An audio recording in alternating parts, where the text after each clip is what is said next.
केशव नगर राज्य की राजकुमारी राजकुमारी चंद्रलेखा अपनी दो सखियों के साथ घने जंगल के एक वृक्ष के नीचे खड़ी हुई सामने का मनमोहक दृश्य निहार रही थी। तभी राजकुमारी की एक सखी राजकुमारी से बोली, राजकुमारी, ये जंगल कितना सुंदर है ना? तुमने सही कहा।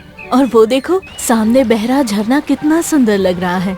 सही कहा राजकुमारी चंद्रलेखा। ये झरना, ये चहचहाती चिड़ियों की आवाज और ये जंगल की मनमोहन भीनी भीनी खुशबू मन को कितनी शांति दे रही है। तुमने सही कहा, लेकिन कभी कभी मैं सोचती हूँ कि इससे आगे का दृश्य इससे भी अधिक और सुंदर होगा। क्यों ना हम इस जंगल के थोड़ा और आगे चलें? ये सुनकर राजकुमारी की पहली सखी चौंकती हुई बोली, राजकुमारी, आप अच्छी तरह से जानती हैं कि इससे आगे जाना मना है। कहते हैं कि अगर ये जंगल मन को शांति देता है और देखने में जितना सुंदर लगता है, ये उतना ही रहस्य से भरा हुआ है। और फिर भूलिए मत राजकुमारी चंद्रलेखा, महाराज विक्रम ने बस हमें यहीं तक आने का आदेश दिया है। इससे आगे हमें जाने के लिए सख्ती से मना किया है। पहली सखी ने इतना कहा ही था कि तभी वहाँ मौजूद दो सैनिक राजकुमारी चंद्रलेखा के पास आ पहुँचे और एक सैनिक चंद्रलेखा की ओर देखकर बोला, ये सही कह रही हैं राजकुमारी, इससे आगे जाना आपके लिए खतरनाक है और मुझे लगता है कि अब हमें वापस चलना चाहिए क्योंकि शाम होने वाली है। मगर राजकुमारी चंद्रलेखा ने सैनिकों की कोई बात नहीं सुनी। उसके मन में हमेशा से उससे आगे जाने की उत्सुकता बनी रहती थी। वो उन सब की बातें सुने बिना आगे की ओर बढ़ गई और उसकी दोनों सखियों और सैनिक ना चाहते हुए भी उसके पीछे पीछे चलने लगे। कुछ दूर जाकर राजकुमारी चंद्रलेखा की नजर एक सुंदर वृक्ष पर पड़ी जिस पर विचित्र तरह के फल उग रहे थे। क्या तुमने उस पेड़ को देखा? उस पेड़ में से कितने सुंदर दिखने वाले फल उग रहे हैं और कितने विचित्र भी हैं। राजकुमारी चंद्रलेखा, उस वृक्ष के बारे में अजीबोगरीब मान्यताएं प्रचलित हैं। कहते हैं कि इस वृक्ष में एक राक्षस का वास है। और वैसे भी केशव नगर के वासी इस स्थान पर नहीं आते और जो गलती से आ भी जाते हैं तो वो उस वृक्ष से बहुत दूर रहते हैं। लेकिन मुझे उस पेड़ पर लटक रहे उस विचित्र दिखने वाले फल को तोड़ना है। मैं उसका स्वाद चखना चाहती हूँ। इतना कहकर राजकुमारी चंद्रलेखा बड़ी ही तेजी से उस वृक्ष की ओर बढ़ गई और उस पेड़ से उग रहे एक विचित्र फल को तोड़ लिया।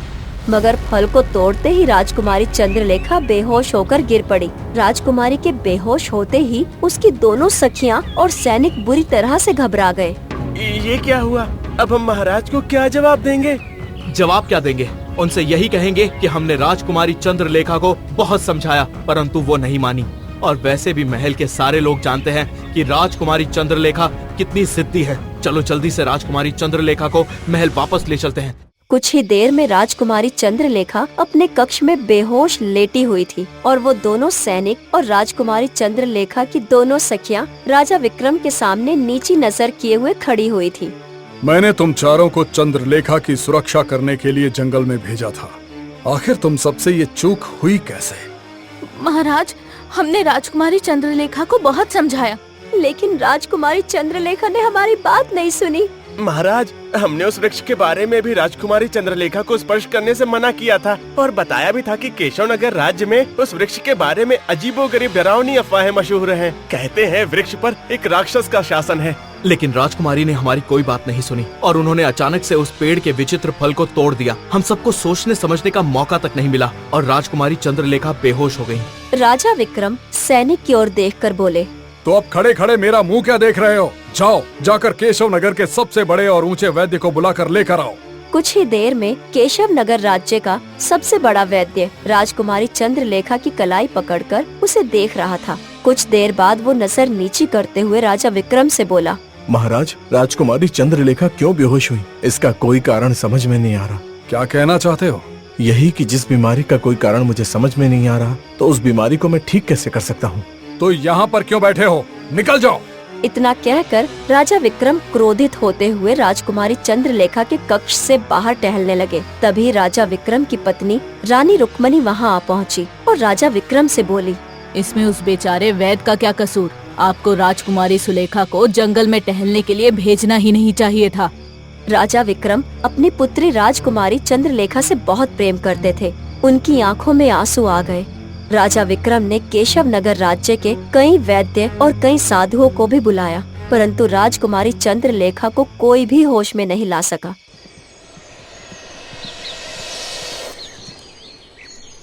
राजा विक्रम की चिंता दिन ब दिन बढ़ती जा रही थी। एक दिन राजा विक्रम महल के बगीचे में चिंतित अवस्था में बैठे हुए थे। तभी वहाँ पर एक साधु आ पहुँचा और राजा विक्रम की ओर देखकर बोला, इस तरह उदास और चिंता में बैठकर आपकी पुत्री सही नहीं हो जाएगी महाराज।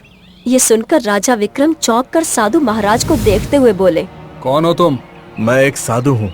मुझे पता लगा है कि तुम्हारी पुत्री जंगल के उस विचित्र पेड़ के नजदीक गई थी और उसने उस पेड़ से उग रहे विचित्र फल को तोड़ा और फल को तोड़ते ही वो बेहोश हो गई। हाँ, बिल्कुल सही बात है। और मैंने राज्य के कई बड़े वैद्य और कई साधुओं को भी अपनी पुत्री को दिखाकर देख लिया, मगर मेरी पुत्री को कोई भी होश में नहीं ला सका। राजा विक्रम की बातें सुनकर साधु रहस्यमय अंदाज में बोला, कोई भी वैद्य और कोई भी साधु तुम्हारी पुत्री को होश में लाने का रहस्य नहीं जानता सिवाय मेरे। मैं तुम्हारी पुत्री का इलाज जानता हूँ। तो फिर मुझे जल्दी से बताइए साधु महाराज। तुम्हारी पुत्री का इलाज एक लाल पुष्प में छुपा हुआ है। लाल पुष्प? हाँ महाराज, लाल पुष्प। आपकी पुत्री के ऊपर, उस वृक्ष के ऊपर वास कर रहे उस भयानक राक्षस ने अपना कब्जा जमा लिया है। वो आपकी पुत्री के शरीर पर उस राक्षस का शासन चाहता है और वो धीरे धीरे उसके पूरे शरीर को अपने वश में करता जा रहा है। अगर उसका सही समय पर इलाज नहीं किया गया तो याद रखिए महाराज, आपकी पुत्री जब होश में आएगी तो इस पूरे राज्य में तबाही मचा देगी, क्योंकि तब तक आपकी पुत्री के अंदर वो राक्षस पूरी तरह से कब्जा जमा चुका होगा। वो लाल पुष्प कहाँ मिलेगा मुझे?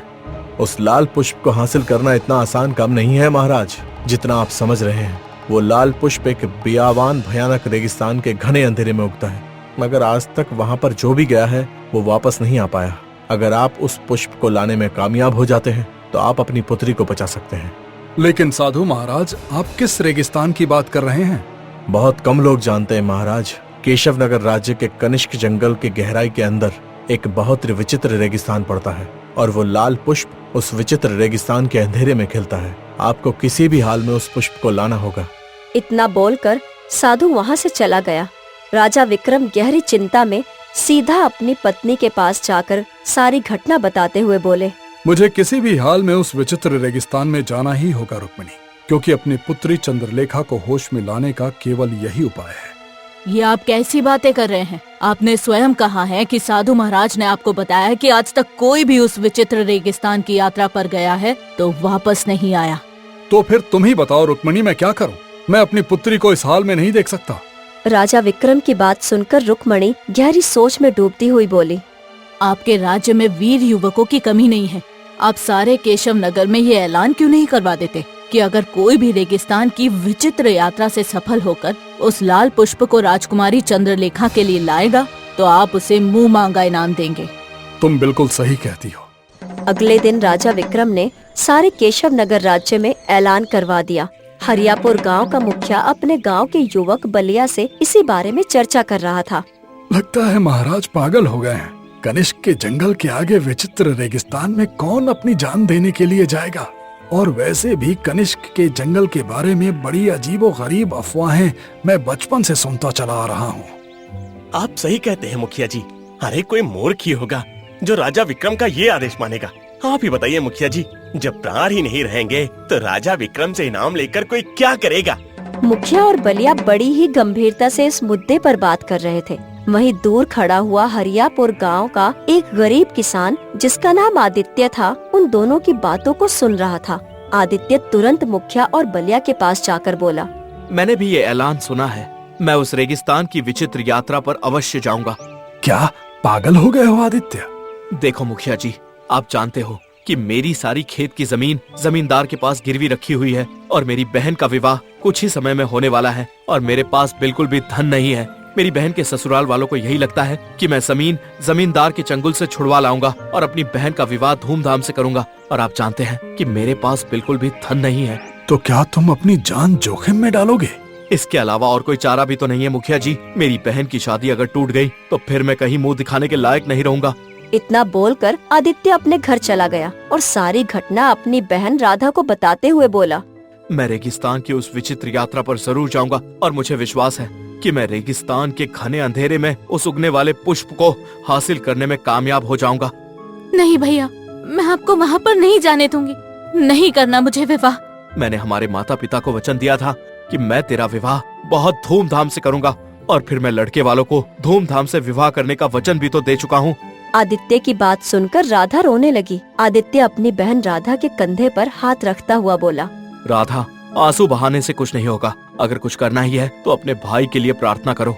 उस पुष्प को लाने से 2 समस्याएं दूर हो सकती हैं। एक तो तेरा विवाह संपन्न हो जाएगा और मेरे सर से बोझ हट जाएगा, और दूसरा राजा विक्रम की पुत्री चंद्रलेखा, जो कि बेचारी ना जाने कब से बेहोश है, उसे भी होश आ जाएगा। आदित्य की बात सुनकर राधा के मन में डर दूर हो गया। आदित्य अपने घोड़े पर खाने पीने का सामान रखकर राजा विक्रम के महल की ओर रवाना हो गया। कुछ देर बाद आदित्य राजा विक्रम के महल के राज दरबार में खड़ा हुआ था। महाराज, मैं उस विचित्र रेगिस्तान की यात्रा करूंगा और वो लाल पुष्प किसी भी हाल में आपके पास लेकर आऊंगा। ये सुनकर राजा विक्रम खुश हो गए। हम तो सोच रहे थे कि हमारी प्रजा में कोई ऐसा बहादुर युवक अब बचा ही नहीं है, लेकिन तुमने यहाँ आकर ये बता दिया कि हमारे केशव नगर राज्य में आज भी वीर युवक जन्म लेते हैं। अगर तुम वो लाल पुष्प लाने में कामयाब हो गए तो विश्वास करो, मैं तुम्हें इतना धन दूंगा जिसकी तुम कल्पना भी नहीं कर सकते। महाराज, मुझे केवल इतना धन चाहिए कि मैं अपनी जमीन जमींदार से छुड़वा सकूं और अपनी इकलौती बहन राधा का विवाह धूमधाम से कर सकूं। इससे अधिक मुझे कोई लालच नहीं है, क्योंकि मैं एक किसान हूं और मैं पसीना बहा बहा कर रोटी कमाना जानता हूं। आदित्य की बात सुनकर राजा विक्रम बहुत ही प्रभावित हो गए। तुम्हारी बातों ने मुझे बहुत प्रभावित किया है आदित्य। मुझे विश्वास है कि तुम उस लाल पुष्प को लाने में जरूर कामयाब होगे। जाओ, मेरा आशीर्वाद तुम्हारे साथ है। राजा विक्रम की बात सुनकर आदित्य महल से बाहर आ गया और अपने घोड़े को कनिष्क के जंगल की ओर दौड़ा दिया। आदित्य सुबह से लेकर शाम तक अपना घोड़ा दौड़ाता रहा। लगातार सफर करते रहने से आदित्य को अब थकान महसूस होने लगी थी और उसका भूख और प्यास से बुरा हाल होने लगा था। आदित्य एक तालाब के किनारे अपना घोड़ा रोककर भोजन करने के लिए बैठा ही था कि तभी अचानक से एक साधु आ पहुंचा। कौन हो तुम और कनिष्क के जंगल की गहराई में क्या कर रहे हो? आदित्य सारी घटना बताते हुए उस साधु से बोला, मैं रेगिस्तान की उस विचित्र यात्रा करने के लिए निकला हूँ। क्या तुम उस रेगिस्तान का पता जानते हो? नहीं, मुझे बस बताया गया है कि कनिष्क जंगल की गहराइयों में से एक रास्ता विचित्र रेगिस्तान की ओर जाता है। मनुष्य तो कनिष्क जंगल में भी डर की वजह से नहीं आते। तुम वाकई बहुत बहादुर हो और बहादुर लोगों की मैं मदद करता हूँ। वो रास्ता तुम्हें भूखे पेट ही दिखेगा। अपने भोजन को यहीं पर छोड़ दो और अपने घोड़े को कनिष्क जंगल की दाएं दिशा की ओर दौड़ाते रहो। कनिष्क जंगल का घना अंधेरा तुम्हें आगे की यात्रा करने से रोकेगा, परंतु तुम्हें रुकना नहीं है और ना ही अंधेरे से डरना है। तुम उस रेगिस्तान में पहुंच जाओगे। इतना बोलकर साधु वहां से चला गया। आदित्य ने तुरंत अपने घोड़े पर बैठकर साधु की बताई हुई दिशा की ओर घोड़े को दौड़ा दिया। रात हो चुकी थी। कनिष्क की जंगल की रात का गहरा सन्नाटा आदित्य के शरीर का खून जमा दे रहा था, मगर आदित्य ने अपना घोड़ा नहीं रोका। आदित्य काफी देर तक अपना घोड़ा दौड़ाता रहा। अचानक तेज हवाएं चलने लगी और रेत के कण आदित्य के चेहरे से टकराने लगे। लगता है कि रेगिस्तान का सफर शुरू होने वाला है। आदित्य ने इतना कहा ही था कि तभी आदित्य को दूर चारों ओर बियावान रेगिस्तान ही रेगिस्तान नजर आने लगा। कुछ ही देर में आदित्य का घोड़ा रेगिस्तान में दौड़ रहा था। चंद्रमा की रोशनी रेगिस्तान में छाई हुई थी। आदित्य अपने घोड़े को एक जगह रोककर चारों ओर देखता हुआ बोला, ये रेगिस्तान और रेगिस्तानों की तरह बिल्कुल नहीं लगता। इस रेगिस्तान में कुछ तो अलग है। आदित्य ने देखा कि उस रेगिस्तान में चारों ओर बड़े बड़े रेत के टीले बने हुए थे। तभी वो रेत के टीले सुनहरे रंग की किरणों से चमकने लगे। ये देखकर आदित्य की आंखें आश्चर्य से फटी की फटी रह गई। तभी अचानक रेत के अंदर से निकलकर एक विशाल अजगर प्रकट हो गया और आदित्य की ओर घूरते हुए बोला, कौन हो तुम और तुम्हारी हिम्मत कैसे हुई इस विचित्र रेगिस्तान में आने की? क्या तुम नहीं जानते कि इस विचित्र रेगिस्तान में जो भी आता है वो वापस नहीं जाता? हाँ, मुझे पता है। उसके बाद भी तुम यहाँ चले आए? क्योंकि मैं इस रेगिस्तान के अंधेरे में खिलने वाले उस लाल पुष्प को लेने के लिए आया हूँ। आदित्य की बात सुनकर वो अजगर आदित्य को क्रोध भरी अवस्था में देखकर बोला, यहाँ से आगे का रास्ता तुम केवल एक ही शर्त पर तय कर सकते हो। कैसी शर्त? तुम्हें मेरी पहेली का सही उत्तर देना होगा। याद रखना, अगर तुमने गलत उत्तर दिया तो तुम हमेशा के लिए इस रेगिस्तान में दब जाओगे। अजगर की बात सुनकर आदित्य पूरी तरह से डर चुका था। कुछ देर बाद वो अपने आप को संभालते हुए बोला, ठीक है, अपनी पहेली पूछो। तो फिर मुझे बताओ, ऐसी कौन सी चीज है जो बांटने पर कभी खत्म नहीं होती, हमेशा बढ़ती ही है? अजगर का प्रश्न सुनकर आदित्य गहरी सोच में डूब गया। कुछ देर बाद वो गहरी सोच में निर्भीकता से अजगर की ओर देखकर बोला, प्रेम। इस संसार में केवल प्रेम ही ऐसी चीज है जो बांटने से बढ़ती है और खत्म नहीं होती। ये सुनकर अजगर की आंखों में चमक आ गई। तुमने बिल्कुल सही उत्तर दिया। तुमसे पहले न जाने कितने मनुष्य यहाँ पर आए और अपने गलत उत्तर की वजह से सदैव के लिए इस रेत में धंस के रह गए। तुम आगे का रास्ता तय कर सकते हो। इतना बोलकर अजगर वहाँ से गायब हो गया। आदित्य का हाल भूख से बेहाल हो चुका था और उससे उसका गला प्यास की शिद्दत से सूख रहा था। आदित्य ने अपने घोड़े को जैसे ही आगे की ओर बढ़ाया, उस घोड़े ने आगे बढ़ने से इनकार कर दिया। मुझे लगता है मेरा घोड़ा बुरी तरह से थक चुका है। अब मुझे आगे का सफर पैदल ही तय करना होगा। आदित्य उस रेगिस्तान में पैदल ही चल पड़ा। कुछ दूर जाकर आदित्य प्यास की शिद्दत की वजह से गिर पड़ा। गिरते ही आदित्य की नजर रेगिस्तान में उगे हुए एक बबूल के पेड़ पर पड़ी। अगले ही पल बबूल का पेड़ आदित्य की ओर बढ़ते हुए उसके करीब आ पहुंचा। उसकी टेढ़ी मेढ़ी टहनियों जैसे किसी जीवित प्राणी की तरह हरकत करने लगी हो। पेड़ की एक गहरी रहस्यमयी आवाज आदित्य के कानों से टकराई। तुम्हारी यात्रा आगे बहुत कठिन है। यदि तुम यहाँ से आगे बढ़ना चाहते हो तो पहले मेरी परीक्षा पास करनी होगी। अगर असफल हुए तो इस रेगिस्तान में हमेशा के लिए फंस कर रह जाओगे। क्या परीक्षा लेनी है, पूछो। सबसे पहले ये बताओ, क्या तुम अपने लक्ष्य को पाने के लिए कोई भी बलिदान दे सकते हो? जब उद्देश्य किसी के जीवन से जुड़ा हो तो बलिदान देना ही धर्म है। तो बताओ, तुम अपने लक्ष्य तक क्यों पहुंचना चाहते हो? मैं ये यात्रा केवल अपने लिए नहीं कर रहा हूँ। मैं अपनी बहन और राजकुमारी चंद्रलेखा के लिए ये जोखिम उठा रहा हूँ। मुझे हर हाल में अपने लक्ष्य तक पहुँचना ही होगा। अच्छा, तो फिर अंतिम परीक्षा के लिए तैयार हो जाओ। मेरी ये पहेली हल करो, तभी मैं तुम्हें तुम्हारे लक्ष्य की ओर जाने का मार्ग दिखाऊंगा। यदि उत्तर गलत हुआ तो ये रेगिस्तान तुम्हें हमेशा के लिए निगल जाएगा। पेड़ गूंजती हुई आवाज में पहेली पूछते हुए बोला। ना मैं जीवित ना मैं मृत, फिर भी हर जगह रहता हूँ। मुझे छू नहीं सकते पर मैं महसूस होता हूँ। मैं अंधकार को मिटाता हूँ पर स्वयं जलता नहीं। बताओ मैं कौन हूँ? आदित्य कुछ क्षण गहरी सोच में पड़ गया। अचानक उसकी आंखों में चमक आ गई। इसका उत्तर है प्रकाश। सही उत्तर राजकुमार। प्रकाश ही अंधकार को मिटाता है, स्वयं जलता नहीं पर रोशनी फैलाता है। तुमने अपनी बुद्धिमत्ता और साहस का प्रमाण दे दिया है। अब जाओ, तुम्हारा मार्ग खुल चुका है। इतना बोलकर वो बबूल का पेड़ वहाँ से गायब हो गया। अगले ही पल रंग बिरंगी किरणों से चमकता हुआ एक रहस्यमय रास्ता आदित्य के सामने प्रकट हो गया। आदित्य अपने शरीर की पूरी शक्ति का जोर लगाकर उठकर खड़ा हो गया और उस रहस्यमय रास्ते की ओर चल दिया। उस रास्ते पर बड़ी ही तेज हवाएं चल रही थी। सामने का दिखाई देना आदित्य को बहुत ही मुश्किल हो रहा था। कुछ देर पैदल चलने के बाद आदित्य एक गुफा के नजदीक पहुंच गया। आदित्य ने देखा कि उस गुफा के बाहर एक साधु बैठे हुए थे। उस साधु को देखकर आदित्य बुरी तरह से चौंक पड़ा। वो साधु कोई और नहीं बल्कि वही साधु था जो कनिष्क जंगल में आदित्य को मिला था। आदित्य धीरे धीरे साधु की ओर बढ़ने लगा। उसके कदम थकावट से डगमगा रहे थे। साधु गंभीर स्वर में आदित्य को देखते हुए बोले, आखिरकार तुमने सबसे कठिन यात्रा को पार कर ही लिया। तुम ये नहीं जानते कि इस रहस्यमयी रेगिस्तान को पार करके यहाँ तक पहुँचने वाले पहले मनुष्य हो। इससे पहले जितने भी लोग यहाँ तक पहुँचे वो या तो हार गए या फिर मेरी पहेली का उत्तर नहीं दे पाए। लेकिन ये सब क्या है? आप तो मुझे कनिष्क जंगल में भी मिले थे, अब आप यहाँ भी? जब मैंने तुम्हें पहली बार देखा था तभी समझ गया था कि तुम एक सच्चे और निस्वार्थ इंसान हो। तुम्हारे हृदय में स्वार्थ नहीं है बल्कि केवल दूसरों की भलाई का भाव है। अधिकतर लोग इस रेगिस्तान में उस विशेष पुष्प को पाने के लिए इसीलिए आते हैं कि वो अमर हो सके। वो पुष्प जो अमरता भी प्रदान करता है, लेकिन वो ये नहीं समझते कि वास्तविक अमरता निस्वार्थ कर्मों में है। आपने बिल्कुल सही कहा साधु महाराज। मैं इस यात्रा पर केवल अपनी बहन और राजकुमारी चंद्रलेखा के लिए आया हूँ। मुझे किसी शक्ति या अमरता की चाह नहीं है। मैं बस उन दोनों को सुरक्षित देखना चाहता हूँ। साधु धीरे धीरे आदित्य के नजदीक आ पहुँचे और उसके कानों में कुछ कहने लगे। आदित्य की आंखें चौड़ी हो गई। वो आश्चर्य से साधु की ओर देखकर बोला, क्या ये सच है? हाँ, ये सत्य है, लेकिन इसका उत्तर तुम्हें समय आने पर स्वयं मिल जाएगा। साधु अचानक सामने की ओर इशारा करने लगे।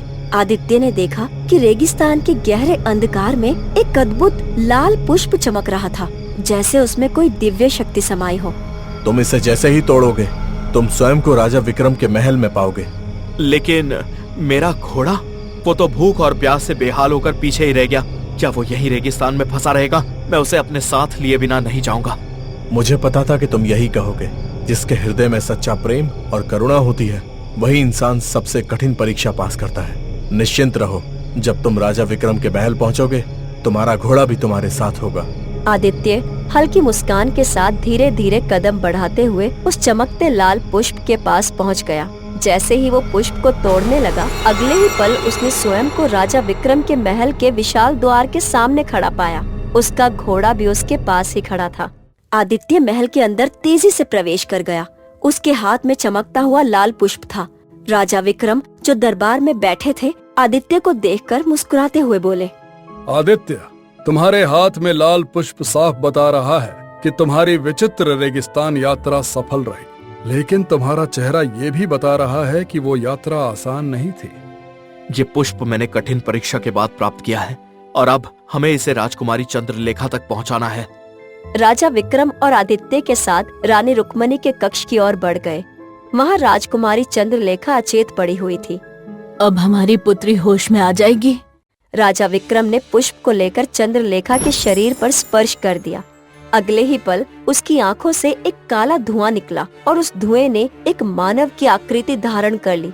राजकुमारी चंद्रलेखा धीरे धीरे आंखें खोलने लगी और हक्का बक्का कर इधर उधर देखने लगी। उसके चेहरे पर भ्रम के भाव थे। मैं तो एक पेड़ के नीचे खड़ी थी, फिर यहाँ कैसे आ गई? इतने में वो काले धुएं से बनी आकृति ने एक साधु का रूप धारण कर लिया। वही साधु जिसने राजा विक्रम को इस पुष्प का पता बताया था। राजा विक्रम बुरी तरह से चौंक पड़े। तुम तो वही साधु हो जिसने मुझे ये पुष्प मंगवाने को कहा था। आखिर ये सब हो क्या रहा है? मूर्ख राजा, ये मेरा असली रूप भी नहीं है। मैं ही वो राक्षस हूँ जिसने तेरी पुत्री को बेहोश किया था। जब उसने मेरे फल को तोड़ा तभी मैंने उसे अपने वशीकरण में ले लिया। फिर मैं साधु का रूप धारण करके तेरे पास आया और तुझसे ये लाल पुष्प मंगवाया। पर तुझे इस लाल पुष्प की क्या आवश्यकता थी? राक्षस अब अपने असली विकराल रूप में आ गया। इस लाल पुष्प के जरिए अमरता को प्राप्त किया जा सकता है। अब मैं इसे खाकर अमर हो जाऊंगा। राक्षस ने वो लाल पुष्प राजा विक्रम के हाथों से छीन लिया। जैसे ही उसने लाल पुष्प को खाया, आदित्य रहस्यमय अंदाज में मुस्कुराया और अपनी जेब से दूसरा पुष्प निकालते हुए बोला, मूर्ख, ये पुष्प अधूरा है। इसका आधा हिस्सा मेरे पास है। रेगिस्तान में मिले साधु महाराज ने मुझे पहले ही ये बात बताई थी कि इस पुष्प को आधा आधा करके महल लाना होगा। उन्होंने ये भी कहा था कि जो भी राक्षस इस आधे पुष्प को खाएगा वो अमर नहीं होगा, और अगर खाए हुए हिस्से पर बाकी का आधा हिस्सा फेंका जाए तो वो जलकर भस्म हो जाएगा। झूठ, ये असंभव है। लेकिन आदित्य बिना देर किए अपने पास रखा आधा पुष्प राक्षस के ऊपर फेंक देता है और जैसे ही पुष्प उसके शरीर से स्पर्श हुआ, राक्षस तड़पने लगा। उसके शरीर से आग की लपटें उठने लगी और वो दर्द से चिल्लाने लगा। नहीं, ये नहीं हो सकता। मैं अमर बनने वाला था। कुछ ही क्षणों में राक्षस जलकर राख हो गया। महल में सन्नाटा सा छा गया। राजा विक्रम, रानी रुक्मणी और सभी दरबारी आश्चर्य और खुशी से आदित्य की ओर देखने लगे। आदित्य, तुमने न केवल मेरी पुत्री को बचाया बल्कि मेरे पूरे राज्य को भी इस राक्षस के खतरे से मुक्त कर दिया। तुम्हारी वीरता अतुलनीय है। अब मैं तुम्हें धन या इनाम नहीं दूंगा, बल्कि मैं तुम्हें अपना दामाद बनाऊंगा। मैं अपनी पुत्री चंद्रलेखा का विवाह तुमसे करूंगा। महल में सभी लोग उत्साह से जयकारे लगाने लगे। कुछ दिनों बाद आदित्य की बहन राधा का विवाह भी धूमधाम से संपन्न हो गया। राजकुमारी चंद्रलेखा और आदित्य का विवाह महल के विशाल प्रांगण में राजसी अंदाज में संपन्न हो गया।